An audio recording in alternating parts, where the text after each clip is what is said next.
बिस्मिल्लाहिर्रहमानिर्रहीम। अस्सलाम वालेकुम या अली मदद। जीअं त नाज़रीन हींअर असां मौजूदु आहियूं गाजी खुआड़ जे ओलाही पासे खां क़दीमी मस्जिद में मस्जिद हज़रत ज़ैनुल आबिदीन अलैहिस्सलाम जे नाले सां मनसूब आहे। उन मस्जिद खे तक़रीबन काफ़ी अरसो थी वियो आहे। तक़रीबन मौलवी साहिबु असांखे ॿुधाए पियो तक़रीबन 150 साल जेतिरो अरसो थी वियो। उन मस्जिद जो तामीराती जे कम जे हवाले सां उन काफ़ी कोशिश वरिती आहे, जंहिंजे हवाले सां तमामु वसवारनि खे तमामु मुस्लमान भाइरनि खां चंदो वठी काफ़ी हद ताईं सुठे पैमाने ते कमु पहुचायो।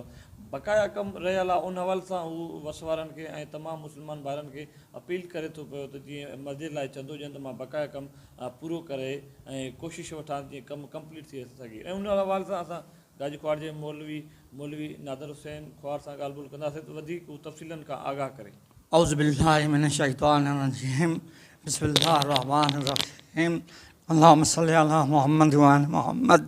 मुंहिंजा अज़ीज़ भाइरो ऐं मुसलमानो, मां मौलाना नादिर अली सईदी हिन पाड़े जो हिन मस्जिद जो अल्लाह जे महिरबानी सां ख़िदमतगार ऐं सरपरस्त इमाम ज़बारा जी निगरानी में कमु कयां थो। मां हीअ वैरान मस्जिद ही असांजे पाड़े जी अल्लाह साईं जी महिरबानी सां ऐं मोहम्मद आले मोहम्मद जे क़ुर्ब ऐं इनायत सां हिन मस्जिद खे आबाद कयो आहे। मां हिन मस्जिद में टाइल्स बि मां हणाई आहे, हिकु कमिरो बि तयारु करायो आहे। मां वज़ू खानो टांकी ऐं लेट्रिन वग़ैरह जो बि कमु थी चुको आहे।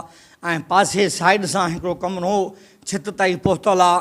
उनजे लाइ असांखे छत जी ऐं सीमेंट जी ज़रूरत आहे। ऐं जेको आहे सो उभाणे पासे जो बि परई भित आहे, असांखे उनजे लाइ पंहिंजी भित खणाइणी आहे। ऐं असांखे जेको आहे सो ॿियो कमु बि हिते काफ़ी आहे, टाइल्स आहे, ॿियो कमु बि कराइणो आहे। इन करे मां साहिबान ईमान ऐं साहिबान ऐं मुसलमान ऐं पंहिंजे भाइरनि खे इहा अपील कंदुसि त जीअं त मां पंहिंजे वसाइल कमु कराए चुको आहियां ऐं हींअर मुंहिंजा वसाइल मूंखे इजाज़त नथा ॾियनि त मां इहो दीनी कमु करे सघां।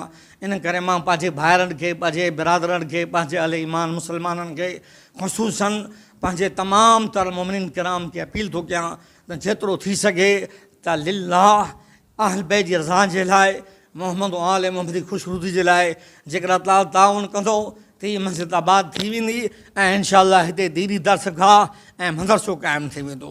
अल्लाहुम्मा सल्लि अला मुहम्मद व आले मुहम्मद व अज्जिल फरजहू।